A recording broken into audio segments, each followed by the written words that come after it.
Lia Krasicsikó vagyok. Сейчас стоять на этой сцене и говорить вам эти слова для меня не просто честь. Nem csak megtisztelő, hogy most itt állhatok előttetek a színpadon és szólhatok hozzátok.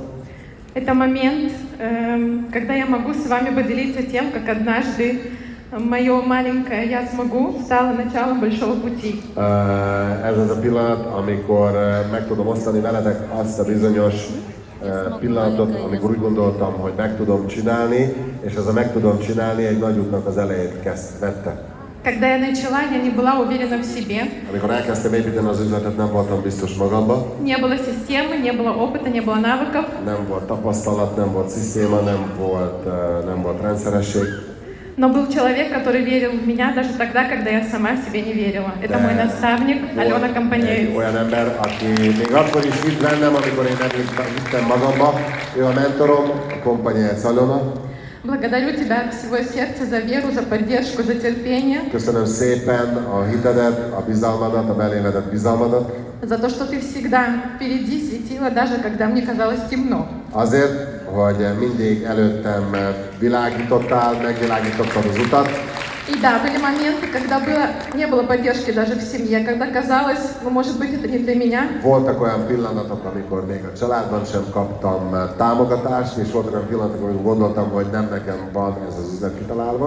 Но однажды я осознала, без трудностей нет роста, без вызова нет победы, без цели нет дороги. De valamikor rá kellett, hogy jöjjek, hogy kihívás nélkül nincs cél, nehézségek nélkül nincs út nélkül nincs győzelem.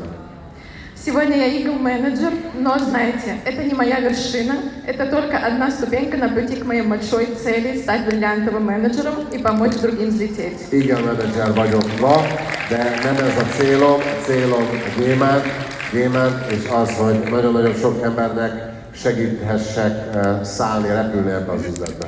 Почему это не было тяжело? Потому что у меня цель больше, чем статус. Miért nem volt nehéz megcsinálni ezt a szintet, mert a célom az magasabb, mint a státuszom. Когда ты видишь далеко, ты спокойно, мелкими шагами идешь, и тебе nичего не страшно. Amikor messzire ellátsz, akkor apró, de következetes lépésekkel meg tudod csinálni a távot. В Париже я поняла, что я могу все. Párizsban rájöttem, hogy mindenre képes vagyok. Я увидела, как живут VIP. Láttam, hogy élnek a VIP tagok. И поэтому я хочу только так. És csak és sehogyan máshogyan szeretném ezt. Higgyetek magatokba, és gyémántok. Sigol William.